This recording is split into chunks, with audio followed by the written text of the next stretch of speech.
हो जाए।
ॐ सहनाववतु सहनौ भुनक्तु सह वीर्यं करवावहै तेजस्विनावधीतमस्तु मा विद्विषावहै।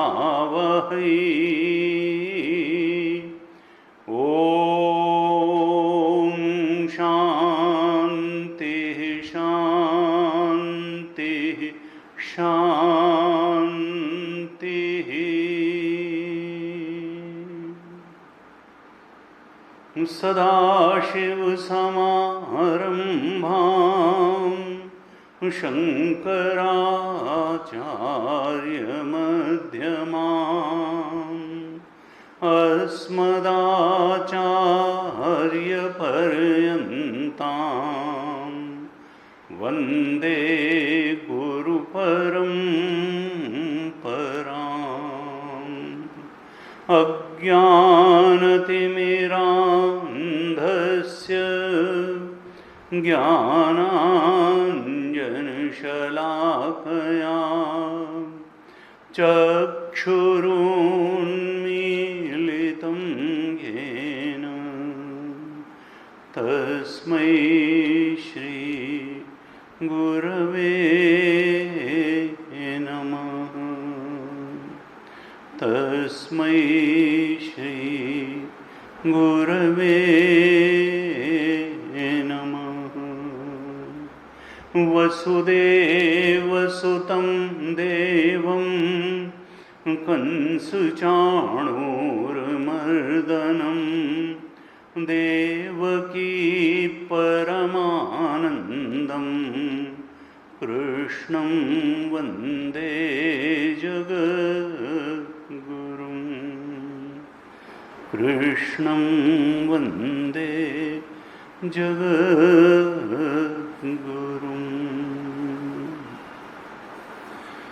ओम।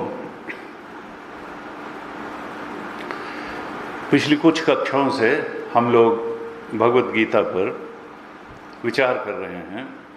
सामान्य रूप से हमने गीता जी के संदेश के बारे में थोड़ा विचार किया और गीता जी के श्रवण के लिए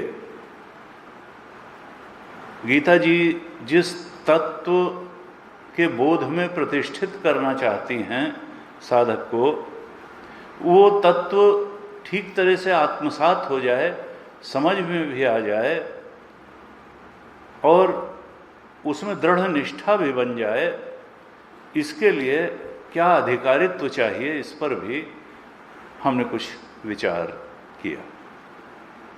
क्योंकि प्रयोजनम अनुद्देश्य मंदोपि न प्रवर्तते। अगर हमारे मन में रहा भाई गीता पढ़ने से क्या मिलेगा, इंडस्ट्री डालने से तो बहुत सारे पैसे मिल जाते हैं, विवाह करने से परिवार का सुख मिल जाता है, ये गीता जो है सुनने से क्या मिलेगा भाई।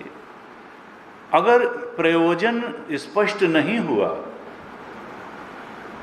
तो प्रयोजन न देखने पर उधर मंद से मंद बुद्धि की भी प्रवृत्ति नहीं होती है, फिर बुद्धिमान की क्यों होगी? इसलिए सबसे पहले तो गीता जी किस प्रयोजन की सिद्धि कराने वाली हैं, यह बात स्पष्ट होनी बहुत आवश्यक है।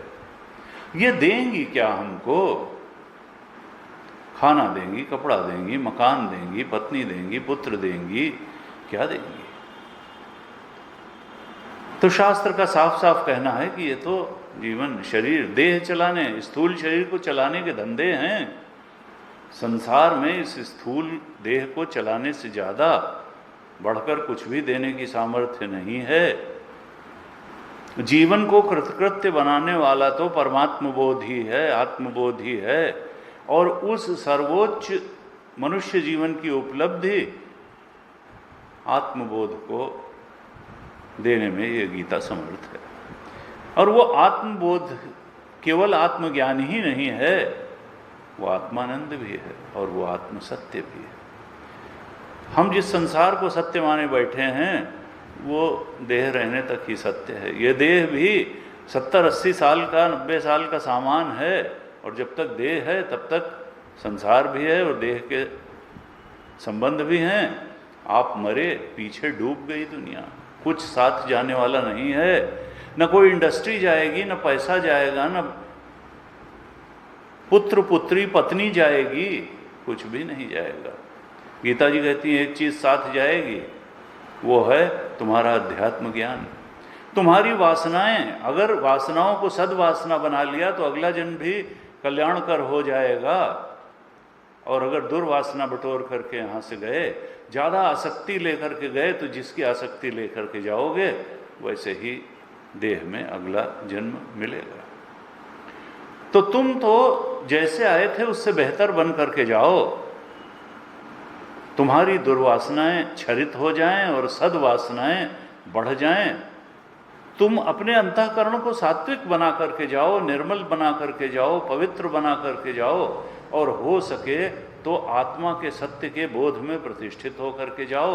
और अगर गीता जैसा शास्त्र मिल गया है, कोई सद्गुरु मिल गया है, तो समझो भगवान की कृपा भी मिल ही गई है, क्योंकि त्रयम एतत् दुर्लभम लोके, दैवानुग्रह है। 3 चीजें बहुत दुर्लभ हैं, और ये भगवान की कृपा हो चुकी होती है तभी मिलती हैं। मनुष्यत्व, मुमुक्षुत्व, महापुरुष संशय है कि मनुष्य का देह भी मिल जाए और मोक्ष की इच्छा भी हो जाए, गीता जी के श्रवण की इच्छा भी हो जाए, अवसर भी मिल जाए, और किसी महात्मा का संरक्षण वात्सल्य भी प्राप्त हो जाए। ये सब अगर हो गया है, फिर हमारी ही अगर कमी हो तो हो। अब क्या कमी है? आत्मबोध में। हम ही अगर अपने आप को कमजोर सिद्ध करना शुरू कर दें, क्यों कमजोर सिद्ध करना शुरू कर दें? संसार आसक्ति में पड़ करके। हम अविद्या के, वासना के, कामना के इस कठोर खोल को तोड़ने को ही तैयार न हो, ये मानने को ही तैयार न हो कि कामना की पूर्ति दुख का कारण है और कामना का त्याग सुख का कारण है, तो फिर कौन मनवा लेगा? ब्रह्मा भी फेल हो जाएंगे, गीता भी फेल हो जाएगी, कोई भी सद्गुरु फेल हो जाएगा। हमको इतनी बात तो समझनी ही पड़ेगी कि गीता के वचन जितनी हमारी बुद्धि है उससे बहुत आगे का सत्य है। जिस सत्य को हम नहीं समझ पाते हैं इन ज्ञानेंद्रियों के ज्ञान से, उस अतीन्द्रिय ज्ञान को देने वाली भगवत गीता है, और उस अतीन्द्रिय लक्ष्य को प्राप्त करा देने वाली भगवत गीता है। और भगवान शंकराचार्य जी ने कृपा करके इस पर भाष्य लिखा, क्योंकि इसका अर्थ दुरूह तो है, और उन्होंने कृपा करके अर्थ खोला। नहीं तो बहुत से लोगों ने मनमानी अर्थ करके रखे हुए हैं गीता जी के। जाकी रही भावना जैसी, प्रभु मूर्ति देखी तिन तैसी।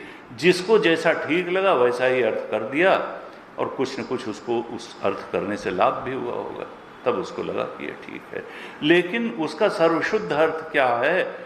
बिल्कुल ठीक ठीक मनुष्य के लिए सर्वोच्च कल्याण तक पहुंचाने वाला अर्थ क्या है? वो भगवान शंकराचार्य जी ने किया, और अनेक प्रकरण ग्रंथ भी लिखे। कि शायद थोड़ा अधिकारित्व आ जाए उन प्रकरण ग्रंथों को पढ़ने से, और तब उपनिषद में भी प्रवेश हो पाएगा, गीता जी में भी प्रवेश हो पाएगा। गीता जी का जो भाष्य भगवान शंकराचार्य ने लिखा उसका भी अर्थ समझ में आएगा, और उपनिषद के मंत्रों का जो भाष्य लिखा उसका भी अर्थ समझ में आएगा। इसी उद्देश्य से अनेक प्रकरण ग्रंथ भी लिखे। एक बड़ा सुंदर प्रकरण ग्रंथ और थोड़ा विस्तृत भी है, विवेक चूड़ामणि। आप में से कई लोगों ने उसका अध्ययन भी किया होगा। और एक बहुत छोटा सा ग्रंथ है, वो है मणिरत्न माला। हमारे चिन्मय मिशन से मणिरत्न माला नाम से वो प्रकाशित है, और वैसे परंपरा में उसको प्रश्नोत्तरी भी कहते हैं। बड़े अच्छे अच्छे सूत्र रूप में कुछ तथ्य भगवान शंकराचार्य ने उसमें बताए, और बहुत ध्यान देने योग्य हैं। और हम अगर उसको ठीक से समझ लें तो जीवन का स्वरूप भी समझाने वाले हैं हमको, और उस स्वरूप को प्राप्त करने का मार्ग भी बताने वाले हैं। क्या पाने के लिए हम इस मनुष्य शरीर में आए, प्रयोजन है क्या, और उस प्रयोजन की प्राप्ति का मार्ग क्या है। तो मणिरत्न माला में भगवान शंकराचार्य कहते हैं, इसमें केवल कुल 100 श्लोक हैं। तो मणिरत्न माला के 28वें श्लोक में भगवान शंकराचार्य कहते हैं, किम दुर्लभम, इस जीवन में दुर्लभ क्या है। तो कहा सद्गुरु, इस जीवन में सद्गुरु का मिलना दुर्लभ है। 5-6 चीजें बताई कि ये दुर्लभ हैं, और भगवान का अनुग्रह हो गया है अगर ये सुलभ हो गई हैं। किम दुर्लभम सद्गुरु अस्ति लोके, इस लोक में सद्गुरु का मिलना दुर्लभ है। और दूसरी चीज बताई क्या दुर्लभ है, कहा सत्संगति, सत्संगति मिलना भी दुर्लभ है। और तीसरी कही ब्रह्म विचारणा च, ब्रह्म चिंतन भी दुर्लभ है। ब्रह्म विचार अगर जीवन में प्रकट हो जाए तो अविचार को दूर कर देता है, क्योंकि अविचार कृतो बंधा और विचारेण निवर्तते। अविचार के कारण ही तो माया को विचार न सहते, माया को ये पसंद नहीं है कि विचार किया जाए। और कई बार समाज के बड़े प्रतिष्ठित, भाई ये सब बातें मत बताओ, हमको तो बताओ कि अगली इंडस्ट्री कैसे ठीक से लगे। ये जो है इसकी नश्वरता मत बताओ, हमको ये मत बताओ कि अर्थ अनर्थ है, हमको तो बताओ और अर्थ की प्राप्ति कैसे होगी। क्योंकि मूल्य बुद्धि आत्मबोध में नहीं, अर्थ अर्जन में ही हो गई, जो कि सत्संग से ही जाएगी। गलत जगह अगर मूल्य बुद्धि हो जाएगी तो जीवन गलत लक्ष्य को पाने में ही निकल जाएगा, और दुख बटोरने में ही निकल जाएगा। फिर हम कहेंगे यही तो जीवन है, दुख तो सभी को होता है, थोड़े थोड़े सब दुखी, नानक दुखिया सब संसार। लेकिन उसका उपाय भी तो बताया संतों ने, वो नहीं करने को तैयार हैं। क्या कहा, सत्संगति ब्रह्म विचारणा च, तुम थोड़ी सत्संग करो और ब्रह्म विचारणा करो, क्योंकि ये मनुष्य जीवन में ही हो सकता है और दुर्लभ है। और ये नहीं कहा कि सब कुछ संग्रह किए चले जाओ, ये भी रखो, ये भी रखो, ये भी रखो, इतनी गाड़ियां खरीदो, इतने मकान बनवाओ और इतनी जो है पैसे इकट्ठा करो। कहा त्यागो ही सर्वस्व, तुम तो सर्वस्व का त्याग करने के लिए तैयार रहो। गीता जी में 18वें अध्याय में कहा, असक्त बुद्धि, कौन उस परम सत्य के बोध में प्रतिष्ठित हो सकता है, कौन मुक्त हो सकता है, कौन परमानंद की प्राप्ति कर सकता है। कहा वही कर सकता है जो असक्त बुद्धि सर्वत्र, जो हमेशा असक्त है सब कुछ। राजा जनक का क्या स्थिति थी कि इतना बड़ा राजपाट था, लेकिन वो आसक्त नहीं थे। आग लग गई, वो वैसे के वैसे बैठे रहे। असक्त बुद्धि सर्वत्र, जितात्मा विगत स्पृहा, वो उन्होंने अपने कामनाओं को जीता था, मन को जीता था, जितात्मा थे। विगत स्पृहा, किसी चीज की आकर्षण नहीं था, लालसा नहीं थी। नो लॉन्गिंग फॉर एनीथिंग, किसी के प्रति आसक्ति नहीं, स्पृहा नहीं, लालसा नहीं, लॉन्गिंग नहीं। असक्त बुद्धि सर्वत्र, जितात्मा विगत स्पृहा, नैष्कर्म सिद्धिम परमाम संन्यासेन अधिगच्छति। संन्यास से ही अर्थात त्याग से ही वो नैष्कर्म सिद्धि जो अकर्ता आत्मा है, अभोक्ता आत्मा है, नित्य असंग चेतन है, उसके बोध में प्रतिष्ठित हुआ जा सकता है। और वो तो हमारा स्वरूप ही है। केवल संसार आसक्ति, देहासक्ति, विषयासक्ति ही उस बोध में प्रतिष्ठित होने से हमको रोके हुए है। इसलिए जब तक त्याग की तैयारी नहीं करेंगे, आसक्ति के त्याग की तैयारी, फिजिकली त्याग करने से कुछ नहीं होगा, आसक्ति का त्याग करना है, उसको पकड़ना है जो पकड़ने लायक है और जिसको छोड़ा ही नहीं जा सकता है, हमारा आत्मचेतन। तो शंकराचार्य भगवान कहते हैं कि त्यागो ही दुर्लभ क्या है, सद्गुरु, सत्संगति, ब्रह्म विचारणा और त्यागो ही सर्वस्व, सब कुछ का त्याग दुर्लभ है। और निजात्म बोध, अपनी आत्मा का बोध दुर्लभ है। और ये क्रमशः भगवान शंकराचार्य ने इस श्लोक में साधना के चरण भी बता दिए, उपाय भी बता दिए कि सबसे पहले सद्गुरु मिलेंगे, तब सत्संगति होगी, और जब वो उपदेश करेंगे कि तुम तो ब्रह्म स्वरूप हो, तुम्हारा ये चेतन ब्रह्म चेतन है, तब ब्रह्म विचारणा प्रारंभ होगी। और जब ब्रह्म विचारणा स्वरूप समझ में आएगी तो जो असत अनात्म है उसका अपने आप त्याग होने लगेगा। और ऐसा अगर हो गया, ब्रह्म विचारणा भी हो गई और असत अनात्म का त्याग भी हो गया, तो निज आत्मबोध, अपनी आत्मा का बोध भी हो जाएगा। ये 5 चीजें भगवान शंकराचार्य ने कहा कि दुर्लभ हैं। और गीता जी में भी विभिन्न श्लोकों में यही बातें बताई गई हैं जो इस एक श्लोक में भगवान भाष्यकार ने बताई। भगवान भाष्यकार कहते हैं इसी श्लोक में, मणिरत्न माला के 28वें श्लोक में, कि किम दुर्जयम, किस चीज को जीतना सबसे कठिन है। कहा मनोजह, किम दुर्जयम सर्वजनैः, सारे ही मनुष्यों को किस चीज को जीतना कठिन है। कहा मनोजह, मनोजह मतलब क्या है, मन में ही जो प्रकट हो जाता है, ओज भरता है। तो मन में ही क्या प्रकट होती है, मन में कामना प्रकट होती है।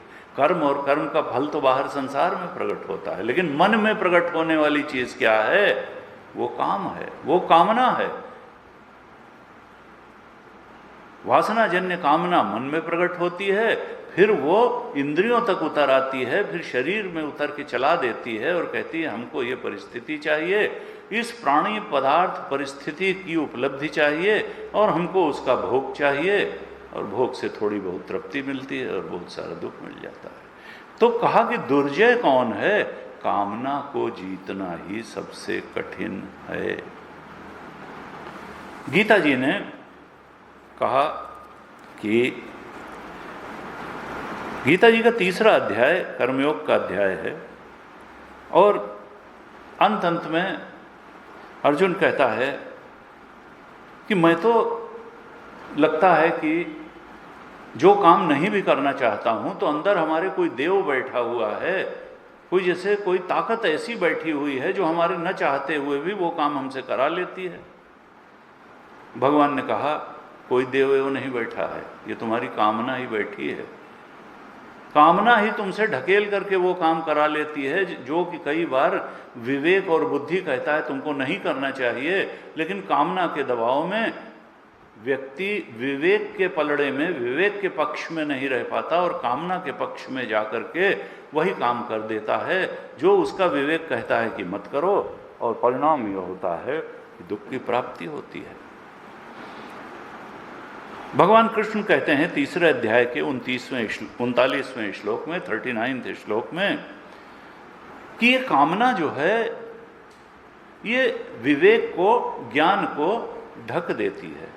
आवृतम ज्ञान में तेन ज्ञानिनो नित्य वैरिणा काम रूपेण कौन्तेय दुष्पूरेण अनलेन च। ये तो कामना दुष्पूर है, ये जितना तुम इसको पूरी करते जाओगे तो ये बढ़ती जाएगी। जैसे अग्नि में जितनी आहुति डालोगे तो वो खत्म नहीं होगी, वो तो और जलती जाएगी। ये कामनाएं भी मन में उठने वाली ऐसी ही हैं कि जितनी तुम इसमें इसको पूरी करते जाओगे तो शांत नहीं होंगी पूरी करने से। अनलेन च, जैसे अग्नि भड़कती है उसमें समिधा डालने से, ऐसे ही इस कामना में को तृप्त करने से कामना बढ़ेगी। जिमि प्रतिलाभ लोभ अधिकाई, आज तक पैसे कमाने से किसी के लोभ की शांति नहीं हुई, वो तो त्यागे ने एक अमृतत्व मानुषो, फिर बढ़ जाएगी कामना। काम बढ़ अगर पूरा हो जाए तो लोभ बन के बढ़ जाता है, और काम न पूरा हो तो क्रोध बन करके प्रकट हो जाता है। लेकिन मूल तो काम है, कामना है। इसलिए भगवान ने तीसरे अध्याय के 41वें श्लोक में कहा कि तस्मात् त्वम इंद्रियाणि आदौ नियम्य भरतर्षभ, इसलिए अर्जुन तुम सबसे पहले इंद्रियों को जीतो, नियमित करो। जीतने का मतलब यह नहीं कि खाना पीना छोड़ दो, जो उचित है वो खाओ, जो आत्मबोध परक दिनचर्या है वो रखो, जो आत्मा को शांत, मन को शांत करने वाली, मन को सात्विक बनाने वाली जो चीजें हैं वो देखो, वो सुनो, वो खाओ, वो सूंघो, वो स्पर्श करो, जिससे सतोगुण बढ़ता हो मन में। उस प्रकार से इंद्रियों का नियमन तुम करो। तस्मात् त्वम इंद्रियाणि आदौ नियम्य भरतर्षभ पापमानम प्रजहि ह्येनम, ये बहुत पापी हैं। ये काम जो है, कामना है, ये पापी है। ये तुम्हारी साधना का सारा पूंजी लूट लेगी, ये तुम्हारे मन को शांत नहीं रहने देगी, विक्षेप से भर देगी, ये सच्चिंतन से हटा देगी, सद्विचार से हटा देगी, सद्भावना से हटा देगी, और सत्कर्म से भी हटा देगी। ये पापी है। पाप मानम, इसको तो तुम जीत लो और अपने जीवन से फेंको। तुम जानो कि परमात्मा महत्वपूर्ण है, परमात्मा की प्राप्ति महत्वपूर्ण है, आत्मबोध महत्वपूर्ण है, कामना की पूर्ति महत्वपूर्ण नहीं है। पापमानम प्रजहि ह्येनम ज्ञान विज्ञान नाशनम, ये पापी है कामना, इसको हटाओ, क्योंकि ये ज्ञान विज्ञान का नाश करने वाली है। तीसरे अध्याय के ही अंतिम श्लोक में भगवान कहते हैं एवं बुद्धे परम बुद्ध्वा, इस प्रकार से जान करके, जो जीवन का चरम परम लक्ष्य है, जो आत्मा है तुम्हारा, उसको जान लो कि वो शरीर से भी परे है, वो इंद्रियों से परे है, वो मन से परे है, वो बुद्धि से भी परे है। और उस अपने परम लक्ष्य चेतन आत्मा को बुद्धि से भी परे जानकर, और दे आर मेयर टूल्स, ये तीन शरीर, फिजिकल, सटल और कॉजल बॉडी, ये तो उपकरण हैं, टूल हैं। इनमें मैं बुद्धि कहाँ करके बैठे हो? इनके परे जो तुम्हारा शुद्ध चेतन है, उसको जान करके इन टूल्स से असक्त हो जाओ, कामनाओं से ही असक्त हो जाओ।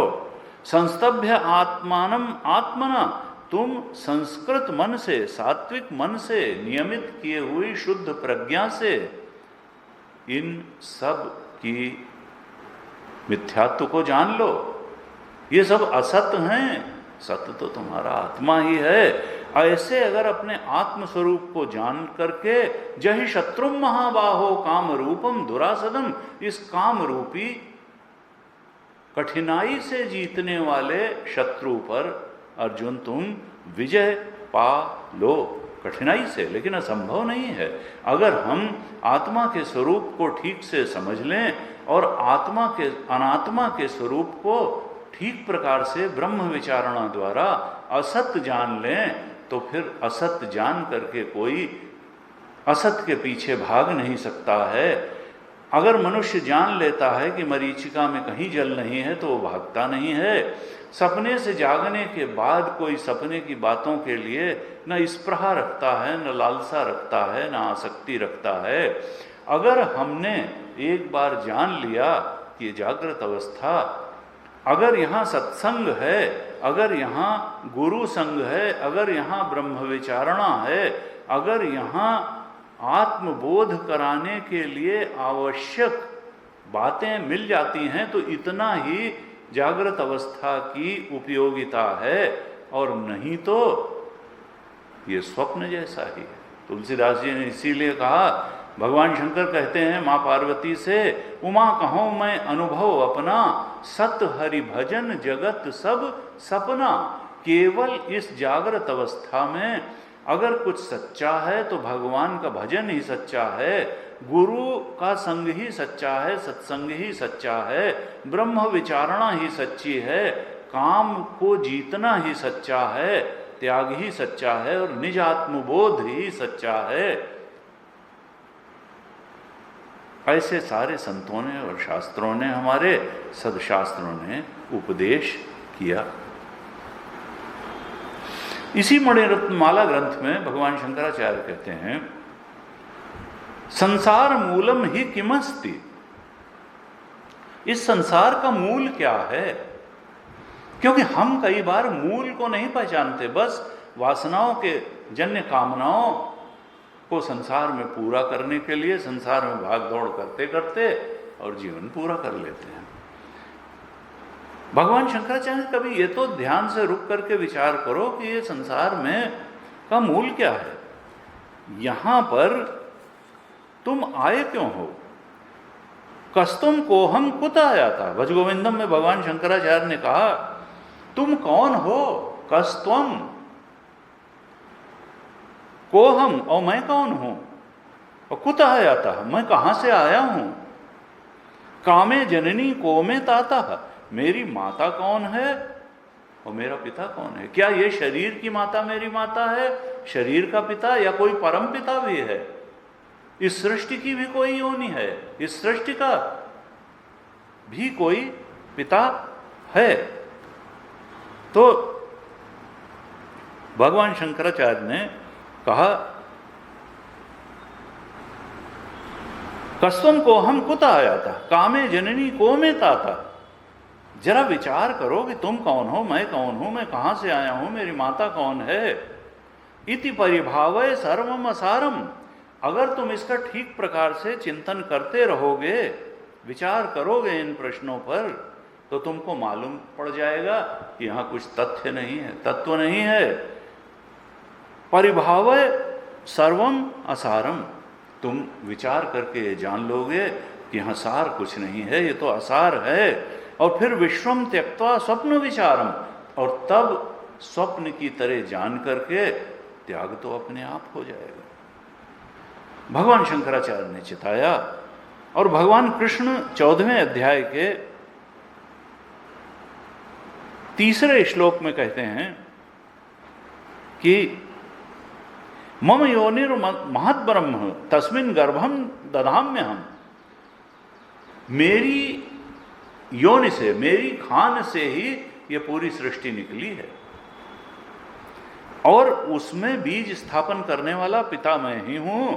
संभवा सर्वभूतानाम ततो भवति भार, उसी से सबकी उत्पत्ति हुई है।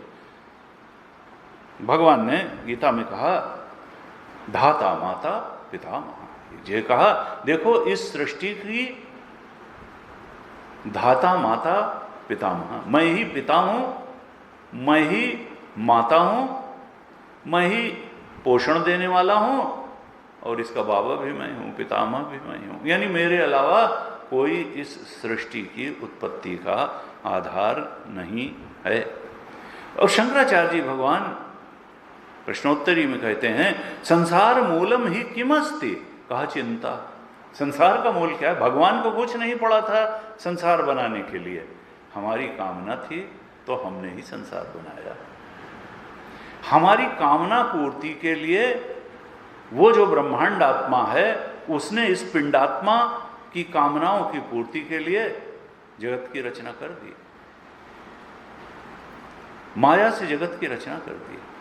तुलसीदास जी ने लिखा गो गोचर जहां लगी मन जाई, सो सब माया जाने भाई, ताकर भेद सुनहु तुम दो, दो भेद हैं माया के, विद्या अपर अविद्या दो भेद हैं, एक विद्या माया है, एक अविद्या माया है, और एक रचई जग गुण बस जाके। ये जो विद्या माया है इसके द्वारा यही संसार की रचना करती है, और ये त्रिगुणात्मिका है। गुण इसके सतोगुण रजोगुण तमोगुण, इससे ही संसार की रचना हो जाती है।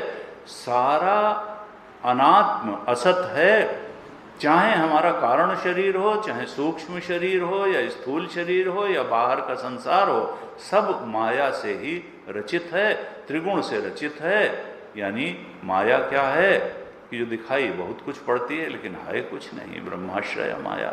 अधिष्ठान ब्रह्म अगर न हो तो माया की अपनी कोई शक्ति ही नहीं है।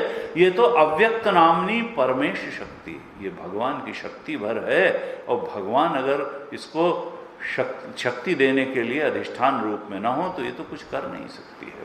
असल में ये कुछ है ही नहीं। जो नहीं है उसको हुआ सा दिखा देती है, और जो है उसको छुपा देती है। आवरणात्मिका, माया की दो ही शक्तियां हैं, आवरणात्मिका शक्ति और विक्षेप शक्ति। आवरणात्मिका शक्ति हमारे सच्चे स्वरूप को, जगत के सच्चे स्वरूप को, आत्मा परमात्मा के स्वरूप को पर आवरण डाल देती है, उसको छिपा देती है। हमको देह और संसार ही सत्य लगता है। और विक्षेप शक्ति क्या करती है कि उसी आत्म सत्य को, परमात्म सत्य को संसार और देहों और प्राणियों और अनेकता के रूप में दिखा देती है। विक्षेप, वही कामना हमारी जो है वो संसार की रचना का कारण है। विक्षेप पैदा करके विक्षेप शक्ति माया की संसार का सृजन करती है, और आवरणात्मिका शक्ति परमात्मा के स्वरूप को छिपा देती है। भगवान शंकराचार्य ने कहा, संसार मूलम ही किमस्ति चिंता। ये कामना, ये स्पृहा, यही संसार के मूल में है। और कामना जैसे ही हटती है, काम रूपी बैरी पर विजय पाने में साधक समर्थ होता है, वैसे ही फिर न देह सत्य रह जाती है, न संसार सत्य रहेगा, फिर तो परमात्मा ही सत्य रहता है। फिर कामनाएं नहीं चलाती हैं ज्ञानी के जीवन को, परमात्मा ही चलाता है। जैसे गुरुदेव के जीवन को चलाया, जैसे तपोवन जी महाराज के जीवन को चलाया, जैसे रमण महर्षि परमहंस विवेकानंद जी के जीवन को चलाया, और अनेक अनेक संतों के जीवन को चलाया। लेकिन जब तक वो कामना का पर्दा पड़ा हुआ है, तब तक कामना के पर्दे से छन कर आती हुई वो आत्मज्ञान, वो आत्मानंद हमको इन शरीर में ही बद्ध किए रहता है और संसार में दौड़ाता रहता है। तो कहा कि भगवान शंकराचार्य ने कहा एक बात और बड़ी अच्छी कही कि हम तो भगवान को भी बाहर ही ढूंढते हैं और कामनाओं की पूर्ति ही बाहर। हमारे लिए बाहर बहुत सत्य है, अंदर जो सत्य दिल में खोज दिलहि दिल खोजो यहीं रहीमा रामा। अंतर यात्रा तो हमारी सिद्धि ही नहीं हो पाती, और अंदर तो हम कुछ खोजने की कोशिश ही नहीं करते, जबकि हर महत्वपूर्ण चीज अंदर है। सुख अंदर है, दुख अंदर है, सहानुभूति अंदर है, करुणा अंदर है, कामनाएं अंदर हैं, और कामनाओं का भी अधिष्ठान परमात्मा भी अंदर है। लेकिन हम बाहर खोजते हैं, इसलिए मिलता नहीं है, और फिर कहते हैं है नहीं।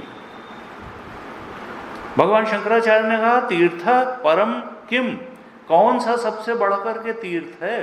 तीर्थों में सबसे बड़ा तीर्थ कौन है? कहा स्वमनो विशुद्धम, अपना विशुद्ध मन जो है यही सबसे बड़ा तीर्थ है। अपने सात्विक पवित्र निर्मल शुद्ध मन से बढ़कर के कोई तीर्थ नहीं है, और इस तीर्थ को हम ही बना सकते हैं, हम ही कर सकते हैं। और इस तीर्थ यात्रा को हमको अवश्य करना चाहिए।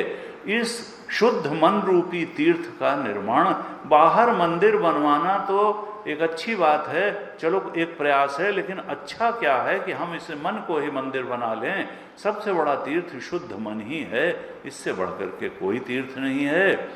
फिर कहते हैं भगवान शंकराचार्य को दीर्घ रोगो, सबसे बड़ा रोग कौन सा है? क्योंकि हम तो जानते हैं देह जो है ये तो तन रोगन की खान है और मन भोगन की खान। हम समझते हैं देह के रोग ही बहुत बड़े हैं। शंकराचार्य भगवान कहते हैं को दीर्घ रोग हो, कौन सबसे बड़ा रोग है? कहा भव एव साधो, सुनो साधु, ये संसार में फंसना ही सबसे बड़ा रोग है। ये जो भव रोग है, ओशन ऑफ बीइंग है, इससे बड़ा कोई रोग नहीं है। कि हमको लगता है कि भाई कामना पूर्ति ही तो जीवन का लक्ष्य है। ये जो भव रोग है यही दीर्घ रोग है। और फिर कहा औषध ही इसकी क्या है, ये रोग का निवारण कैसे होगा? किम औषधम, कहा तस्य विचार एव, हम जरा विचार करें कि देह कस्तुम को हम कुता आता, कामे जननी को में ताता, ये सब अगर विचार करेंगे, इति परिभाव सर्वम असारम, अगर हम इसकी असारता का विचार कर पाएं और विश्वम त्यक्त्वा स्वप्न विचारम, और इससे स्पृहा लालसा दूर कर पाएं, तो बस यही तो इसकी दवा है। तस्य विचार एवं किम औषधम, तस्य विचार एवं। लेकिन हम चूंकि विचार नहीं करते हैं, इसलिए हमारी देहासक्ति भी बनी रहती है, विषयासक्ति भी बनी रहती है, संसार आसक्ति भी बनी रहती है, और धनासक्ति भी बनी रहती है, यश की आसक्ति भी बनी रहती है। हम पुत्रेषणा वित्तेषणा लोकेषणा की पूर्ति को ही जीवन का लक्ष्य और इसी को जीवन का स्वरूप मानते हैं। What is life? यही तो है। पुत्रेषणा वित्तेषणा लोकेषणा की पूर्ति हो जाना, यही तो जीवन है। भगवान शंकराचार्य और गीता जी में भगवान कृष्ण कहते हैं ये नहीं है आत्मबोध, आत्मज्ञान ही जीवन का लक्ष्य है, इसीलिए मनुष्य जीवन मिला है। भगवान शंकराचार्य ने फिर कहा, देखो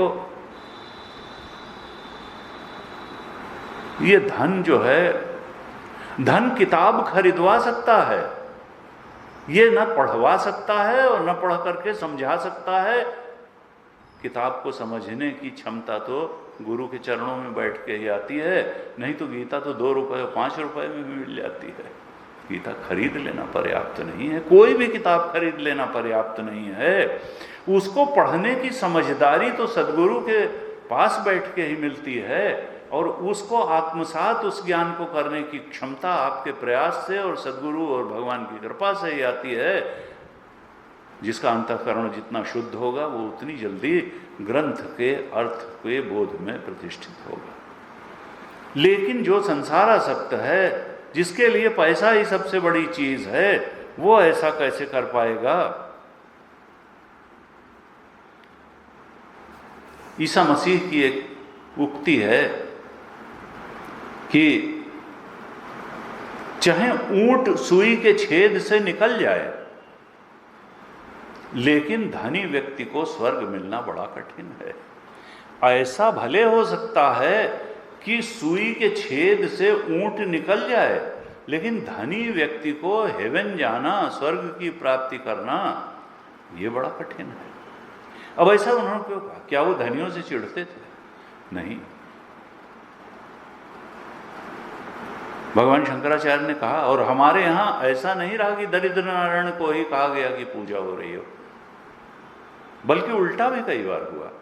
तुलसीदास जी ने लिखा, जल संकोच विकल भई मीना, अबुध कुटुंबी जिमि धन हीना। जब वर्षा के बाद शरद ऋतु आती है तो जो छोटी छोटी पोखरे होते हैं, ताल तलैयाँ होती हैं, सूखना शुरू हो जाती हैं। तब उसमें रहने वाली मछलियां तड़पती हैं कि अरे कम पानी बचा, कम पानी बचा, अब तो कीचड़ ही बचा, अब तो सूख जाएगा। जैसे जैसे जल सूखना शुरू होता है तो मछलियां परेशान होती हैं, विकल हो जाती हैं। क्यों?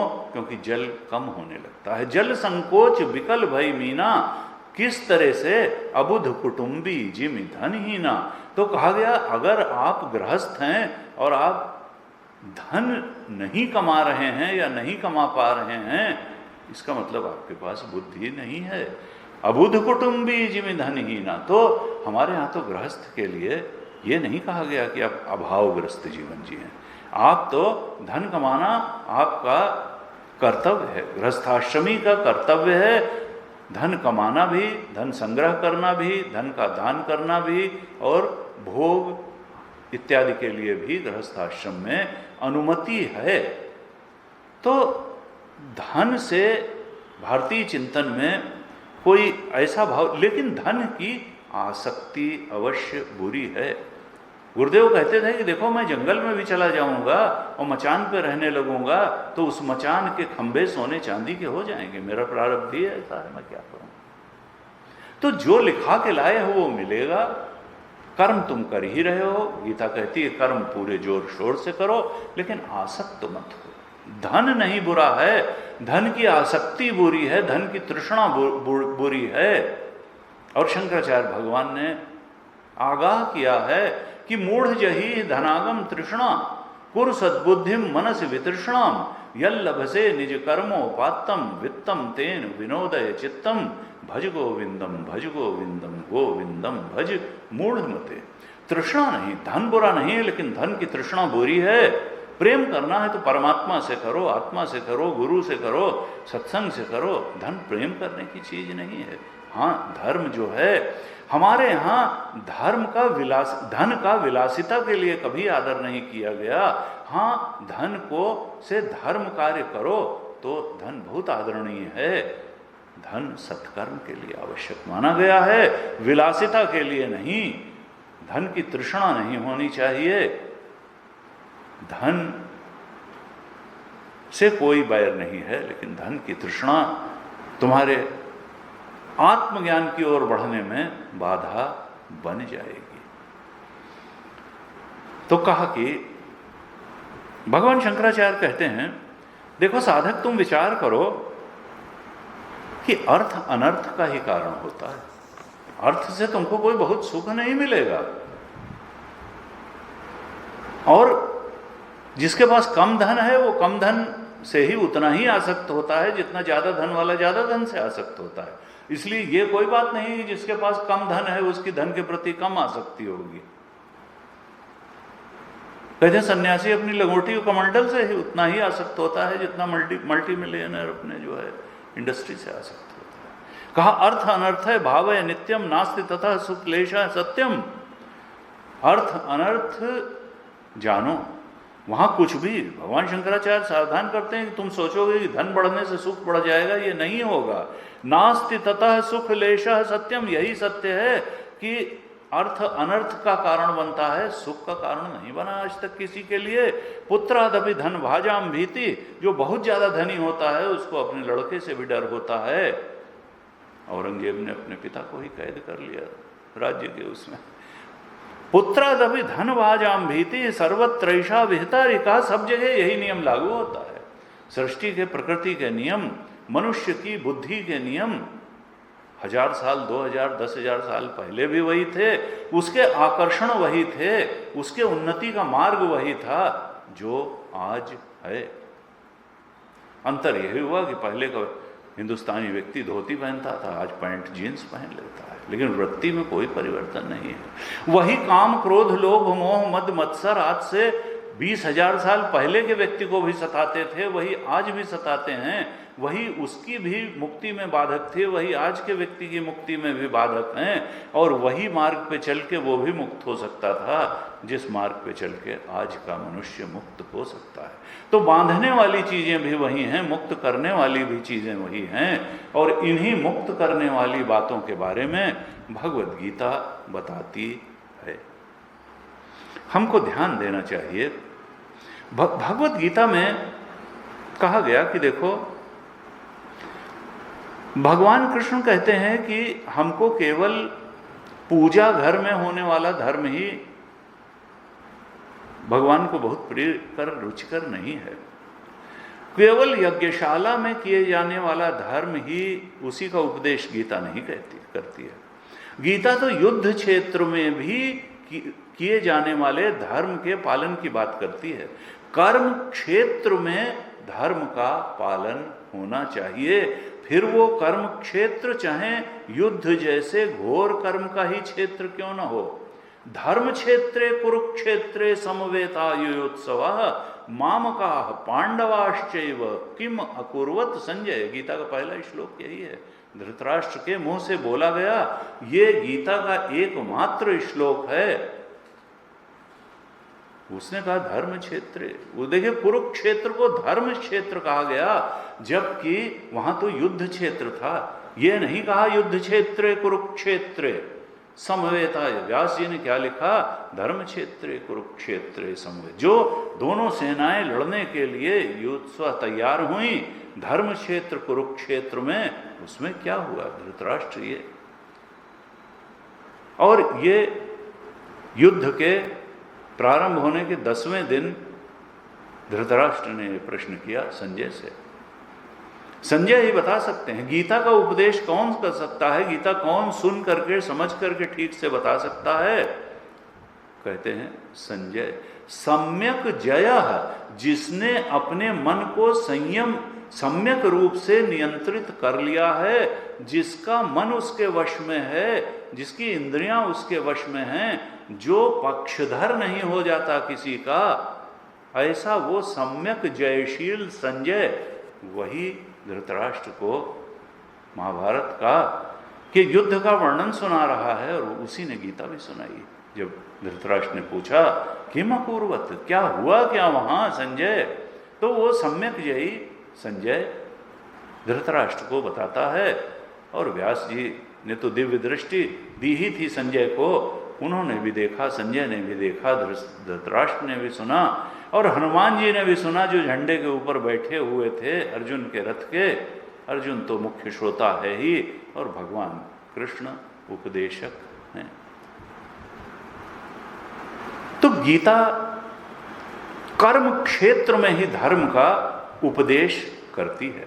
तुम अपने कर्म को ही धर्म बना लो, केवल माला फेरने से ही मत सोचो कि भगवत प्राप्ति हो जाएगी।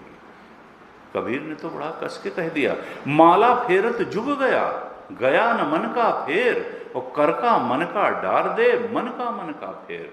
अरे मन से भगवत स्मरण करो और अपना काम करो, तब जाके भगवत प्राप्ति होगी।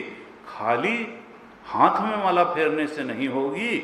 नहीं तो ज्यादा संभावना इसी बात की है कि माला तो कर में फिरे, और जिह्वा फिरे मुख माही, और मनुआ तो चहुदिस फिरे, यह तो सुमिरन नाही। मन अगर एकाग्र होकर के परमात्मा चिंतन में नहीं लगा, तो उंगलियां फेरने से या जबान से राम राम कहने से कुछ नहीं होने वाला है। मन, चिंतन, बुद्धि भगवान में निवेश होनी चाहिए। 18वें अध्याय में 46वें श्लोक में भगवान ने कहा गीता के, यतः प्रवृत्ति भूतानाम येन सर्वमिदं ततं स्वकर्मणा तमभ्यर्च्य सिद्धिम विन्दति मानवा। 18वें अध्याय के 46वें श्लोक में भगवान कहते हैं, जिससे सब कुछ की प्रवृत्ति होती है, यानी सब कुछ को चेतनवान, गतिमान, ऊर्जावान बनाने वाला तो मैं ही हूं। ताकत तो सब मेरी ही है, माया की थोड़ो है, शरीर की थोड़ो है, मन की थोड़ो है। श्रोत्र से श्रोत्रम मनसो मनोयत, वाचो हवाचम सौ प्राणस्य प्राण, चक्षुषस चक्षु अतिमुच्य धीरा, प्रेत्यस्मान लोकात अमृता भवन्ति। ये जो कान का कान है, कान को सुनने की सामर्थ्य देने वाला है, आंख को देखने की सामर्थ्य देने वाला है, जो वाणी को बोलने की सामर्थ्य देने वाला है, वो जो परमात्मा है, वो जो हमारा आत्मा है, उसको जान करके ये शरीर छूटने के बाद भी उसी अमृत आत्मा में स्थित हो जाता है, दूसरे देह में नहीं। माम उपेत्य तो कौन्तेय पुनर्जन्म न विद्यते। भगवान कहते हैं, अर्जुन मुझ परमात्मा, अपनी आत्मा के निज आत्मबोध को पाने के बाद फिर पुनर्जन्म नहीं होता, फिर कामना पूर्ति के लिए अगले देह में नहीं जाता। वो तो आनंद स्वरूप परमात्मा को प्राप्त कर गया। कैसे प्राप्त कर गया? कर्म योग और भक्ति योग और ज्ञान योग से प्राप्त हो गया। कर्म योग से अंतःकरण शुद्ध हो गया, भक्ति योग से चित्त बिल्कुल एकाग्र और निश्चिंत हो गया, और फिर गुरु चरणों में बैठ करके श्रवण मनन निधिध्यासन से उसने आत्मस्वरूप का बोध प्राप्त कर लिया। तो कहा भगवान ने कि यतः प्रवृत्ति है भूतानाम, उस चेतना, शुद्ध चेतन जिससे सारे लोगों को, जीवों को, साधकों को भी असाधकों को भी चेतना प्राप्त होती है, उसकी इंद्रियां सक्रिय होती हैं, मन बुद्धि सक्रिय होती है। उसी चेतन तत्व, उसी परमात्म तत्व को अपने कर्मों द्वारा पूजो। स्वकर्मणा तम अभ्यर्च्य, तुम्हारे कर्म पूजा के फूल बन जाएं। स्वकर्मणा तमभ्यर्च्य सिद्धिम विन्दति मानवा, नैष्कर्म सिद्धिम परमाम मिल जाएगी। इसी प्रकार से शुद्ध अंतःकरण जब हो जाएगा, तब सद्गुरु भी आ जाएंगे, भक्ति भी प्रकट हो जाएगी निर्मल अंतःकरण में, और ज्ञान भी प्रकट हो जाएगा, सिद्धि मिल जाएगी। तो गीता का उपदेश क्या है कि केवल पूजा घर और यज्ञशाला में ही धर्म नहीं होना चाहिए, कर्म क्षेत्र में धर्म होना चाहिए।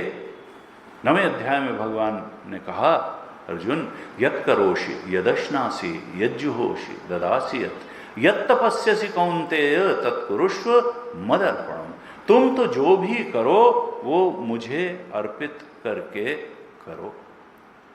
तुम अगर कर्म करते हो तो मुझे अर्पित करो, भोजन करते हो तो तुम्हें निवेदित भोजन करही, प्रभु प्रसाद पटभूषण धरही, और चरण राम तीरथ चली जाही, राम वसहु तिनके मन माही।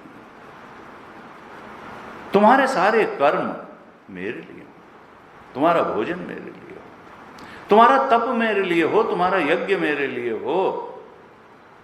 ऐसे अगर करोगे तो फिर निश्चित रूप से मैं तुम्हें प्राप्त होऊंगा। तो इस कर्म क्षेत्र के धर्म का प्रतिपादन गीता में भगवान कृष्ण ने किया है। और दूसरे अध्याय के 10वें श्लोक के बाद से भगवान शंकराचार्य ने भाष्य लिखना शुरू किया। पहले अध्याय जिसका नाम विषाद योग है, उसके एक भी श्लोक पर भगवान शंकराचार्य ने भाष्य नहीं लिखा, क्योंकि उसमें अर्जुन ही ज्यादातर बोला है, शायद आधा श्लोक भगवान कृष्ण ने बोला है। वो भी कोई उपदेश का वाक्य नहीं है। कहा देखो पश्येतान पांडुपुत्राणाम, बस बीच में रथ ले जाकर के खड़ा कर दिया और कहा देखो अर्जुन, देख लो तुम्हें किससे युद्ध करना है। दूसरे अध्याय के भी 10 श्लोकों तक भगवान शंकराचार्य ने भाष्य नहीं लिखा। 11वें श्लोक से लेकर के और 72 श्लोक तक भगवान शंकराचार्य ने भाष्य लिखा। हम क्रमशः इस पर चर्चा करेंगे। लेकिन उस भाष्य में बिल्कुल प्रारंभ में ही जो दूसरे अध्याय के 10वें श्लोक के बाद भाष्य लिखा, भगवान शंकराचार्य ने एक मूलभूत बात कही वहां कि मनुष्य के जीवन में या अर्जुन के जीवन में शोक क्यों आया, यह विषाद से अर्जुन ग्रस्त क्यों हुआ, युद्ध से विषादग्रस्त होकर के युद्ध से पलायन को क्यों तैयार हुआ। अर्जुन का जो शोक था उसका कारण मोह था। इस अर्जुन के शोक मोह का मूल कारण क्या था? तो भगवान शंकराचार्य कहते हैं 2 ही कारण थे, अहम एषाम मम एते। अपने बारे में थोड़ा भ्रमपूर्ण आकलन उसका था कि मैं क्या हूं, कौन हूं, और मेरे जिनको मैं कह रहा हूं वो कौन है, क्यों है, कितने हैं। अहम एषाम मम एते, अपने स्वरूप के बारे में भी भ्रमित था और मेरे के स्वरूप के बारे में भी भ्रमित था। जब तक एक आत्मा के सत्य का दर्शन साधक नहीं कर लेता, वो जान नहीं लेता कि जिसको मैं अहम कह रहा हूं वो 3 शरीर नहीं है, वो तो आत्म तत्व है। और जिनको मैं मम कह रहा हूं वो प्राणी पदार्थ परिस्थिति भी सत्य नहीं है, उनका अधिष्ठान जो आत्म तत्व है, परमात्म तत्व है, चेतन तत्व है, सत्य तो वही है, सत्य तो राम जी हैं। जासु सत्यता ते जड़ माया, भास सत्य इव मोह सहाया। ये न अहम सत्य है न मम सत्य है, सत्य तो इन दोनों का जो अधिष्ठान है परमात्मा है। और उस तक पहुंचने के लिए इन अहम और मम की आसक्ति तोड़नी होगी, विचार द्वारा इनकी मिथ्यात्व को जानना होगा। और ये खड़े कहाँ हैं? ये कामना के धरातल पर खड़े हैं। कामना का आधार लेकर के ही अनात्म असत सत बन करके खड़ा हो जाता है। वेदांत का यही निर्णय है कि अगर कामना है तो वो अनात्म को, जो कि बिल्कुल असत है, मृग मरीचिका के जल जैसा है, उसको सत करके दिखाने वाला तत्व कौन है? कामना। और इसीलिए दूसरे अध्याय के अंत में भगवान ने कहा कि अर्जुन, ये कामना तुम्हारी बैरी है, ये अहम के प्रति ज्ञान न होना तुम्हारा बैरी है, ये मम भी बैरी है। और विहाय कामान्य सर्वान् पुमांश्चरति निस्पृहा निर्ममो निरहंकार सशांतिम अधिगच्छति। अगर तुमको शांति चाहिए, इस शोक मोह से मुक्ति चाहिए, विक्षेप से मुक्ति चाहिए, सत्य दृष्टि चाहिए, तो कामनाओं को त्यागो। विहाय कामान्य सर्वान् पुमांश्चरति निस्पृहा, स्पृहा त्यागो अनात्म की और अहम और मम के पार जाओ। निर्ममो निरहंकार, यही शांति पाने का रास्ता है, उपाय है। तो गीता जी का संदेश है कि अहम एषाम मम एते, ये मोह शोक के मूल हैं, इनसे ऊपर उठो। और कैसे ऊपर उठोगे? तो भगवान कृष्ण इसका जो प्रथम संदेश देते हैं कि हम स्वधर्म का पालन करें। स्वधर्म क्या है? जो हमारी नैसर्गिक प्रवृत्ति है, सहज प्रवृत्ति है, उसके अनुसार हम कर्म करें। हमारी वृत्ति क्या है? ब्राह्मण वृत्ति है, क्षत्रिय है कि वैश्य है कि शूद्र है? हमको सत्संग में आनंद आता है, या हमको समाज के लिए में कुछ हासिल करके और समाज के कल्याण का है, या केवल परिवार के लिए धन कमाना, वैश्य वृत्ति, या केवल सेवा कार्य की ही हमें सहज लालसा है, शूद्र वृत्ति कहा गया। ये कोई अपमानजनक वृत्ति नहीं है। यानी उसको उसी में सुख मिलेगा सहज कि भाई हम गए, थोड़ा पैसा कमा लिया, थोड़ा काम कर लिया, या किसी को लगा नहीं नहीं कृषि गोरक्ष है, हम तो और बढ़ाएंगे भाई, हम अपनी इंडस्ट्री बढ़ाएंगे और पैसा, वैश्य वृत्ति। और एक ये है कि नहीं नहीं, हमको तो जो है एक बहुत बड़े क्षेत्र में लोगों के लिए उपकार के लिए कार्य करना है, और शौर्यम तेजो धृते द्याक्षम युद्धे चाप्य पलायनम दानम ईश्वर भावश्च छात्र कर्म स्वभावजम। अगर क्षत्रिय का स्वभाव हमारा है कि शौर्य है, नहीं नहीं, शत्रु को दबाएंगे, लड़ेंगे, धन भी कमाएंगे, लोगों के हित के लिए, समाज के हित के लिए कार्य करेंगे। शौर्यम तेजो धृति दाक्षम, दक्षता हो अपने काम में। युद्धे चाप्य पलायनम, ये नहीं कि लड़ाई से पीछे हट गए, युद्धे। दानम, और दान की वृत्ति हो, ईश्वर भाव, शासन करने का एक सहज वृत्ति हो, तो ये क्षत्रिय का सहज गुण है। अगर ऐसा है तो क्षत्रिय धर्म को अपनाना चाहिए। और अगर क्षमो दमः तपः शौचम शांति आर्जवमेव च ज्ञान विज्ञान मास्तिक्यम ब्रह्म कर्म स्वभावजम, अगर हमारा सत्संग में मन लगता है, स्वाध्याय में मन लगता है, पवित्र अंतःकरण बनाने की लालसा होती है, ज्ञान की तरफ रुझान है, विज्ञान की तरफ रुझान है, क्षमाशीलता है, सद्गुण है, अंतर्मुखी है, भगवदोन्मुखी है, ब्रह्म वृत्ति है, तब फिर वैसा ही हमारा स्वधर्म बनता है। तो गीता जी में भगवान ने कहा कि स्वधर्म का पालन करके हे साधक तुम अपने लक्ष्य को प्राप्त करो। गीता जी के अंत में जाकर के भगवान कहते हैं कि देखो, तुम ईश्वर आराधना के लिए कर्म करो, लेकिन अपनी सहज प्रवृत्ति स्वधर्म के अनुसार करो। 18वें अध्याय के 47वें श्लोक में भगवान कहते हैं, श्रेयान स्वधर्मो विगुणः पर धर्मात् सुअनुष्ठितात्। अगर सहज ब्राह्मण वृत्ति है और तुमने वैश्य या क्षत्रिय वृत्ति अपना ली, तो तुम्हारी जो वासनाएं हैं सहज, उनका नाश नहीं होगा, बल्कि ब्राह्मण वासनाएं पहले ही थी, तुम क्षत्रिय या वैश्य वासनाओं से और भर जाओगे। बजाय वासनाओं के क्षरित हो करके तुमको शांति मिले, हल्कापन अंदर आए, सात्विक बने, तुम और वासना। इसलिए दूसरे के धर्म का पालन मत करो, भले तुमको लगता हो कि वो बहुत अच्छा है और हम उसे बहुत अच्छा कर सकते हैं, पर धर्मात् सुअनुष्ठितात्, दूसरे का धर्म बहुत अच्छा करने में सक्षम होने पर भी तुम परम धर्म का पालन मत करो। श्रेयान स्वधर्मो, अपना धर्म का पालन ही तुम्हारे लिए श्रेयस्कर है, भले वो कम अच्छा कर पा रहे हो, विगुण हो। श्रेयान स्वधर्मः विगुणः पर धर्मात् सुअनुष्ठितात्, दूसरे का धर्म का अच्छी तरह से किया गया पालन भी श्रेयस्कर नहीं है, अपने धर्म का कम अच्छी तरह से किया हुआ पालन भी श्रेयस्कर है। क्योंकि स्वभाव नियतम कर्म, जो तुम्हारे सहज स्वभाव से उद्भूत जो कर्म की प्रेरणा है, उसको जब तुम करोगे तो कुर्वन् नाप्नोति किल विषम, कोई कर्म तुम्हें बांधेगा नहीं, किल्बिश तुम्हें बांधेगा नहीं, तुम हल्के हो जाओगे, तुम्हारा चित्त हल्का हो जाएगा। गीता में कुछ ही श्लोक ऐसे हैं जिनको अर्धाली रिपीट हुई है, जिसमें एक श्लोक ये भी है जो अभी हमने पढ़ा, श्रेयान स्वधर्मो विगुणः पर धर्मात् सु अनुष्ठितात। एक तो 18वें अध्याय में हमने पढ़ा, और जो तीसरे अध्याय का 35वां श्लोक है, इसमें भी पहली लाइन बिल्कुल वही है। भगवान कहते हैं अर्जुन से, श्रेयान स्वधर्मो विगुणः पर धर्मात् सुअनिष्ठितात्। अपने धर्म का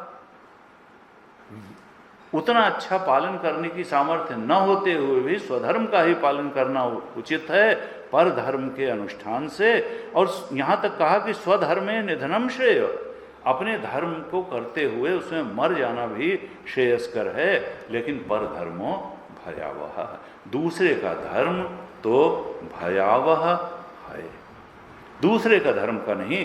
ये इस प्रकार से स्वधर्म पालन करते हुए भगवान कर्मयोग का उपदेश करते हैं, और असल में यही भक्ति योग भी है, क्योंकि प्रभु के चरणों में रहते हुए स्वकर्मणा तमभ्यर्च्य, कर्मों से उसकी आराधना करना, यही तो भक्ति है। और ऐसा जब हम करते हैं तो अंतःकरण निर्मल शुद्ध पवित्र हो जाता है, और हमको आत्म अनात्म का विवेक भी हो जाता है, स्वरूप बोध भी हो जाता है, सृष्टि का रहस्य भी खुलता है, अपने जन्म मृत्यु का रहस्य भी खुलता है, चित्त में एक अनंत शांति का साम्राज्य हो जाता है, और अशांतस्य कुतः सुखम, यही तो आत्म शांति ही तो आत्म सुख है, और यही जीवन का लक्ष्य भी है, यही आत्मबोध भी है, और यही परमात्म बोध भी है। इसके बाद में तस्य कार्यम न विद्यते, करने के लिए कुछ नहीं रह जाता है, जीवन की चरम परम उपलब्धि यही है। भगवान से इसी प्रार्थना के साथ कि हम लोग भी उनके बताए हुए कर्मयोग, भक्ति योग, ज्ञान योग और आत्मबोध के मार्ग पर बहुत गति के साथ बढ़ सकें, भगवान से इन्हीं आशीर्वाद की कामनाओं के सहित आज यहीं तक रखते हैं। कल पुनः 8:30 बजे आप लोगों से फिर भेंट होगी। ओम पूर्णमदः पूर्णमिदं पूर्णात् पूर्णमुदच्यते पूर्णस्य पूर्णमादाय पूर्णमेवावशिष्यते। ओम शांति शांति शांति। हरि ओम। श्री गुरुभ्यो नमः। हरि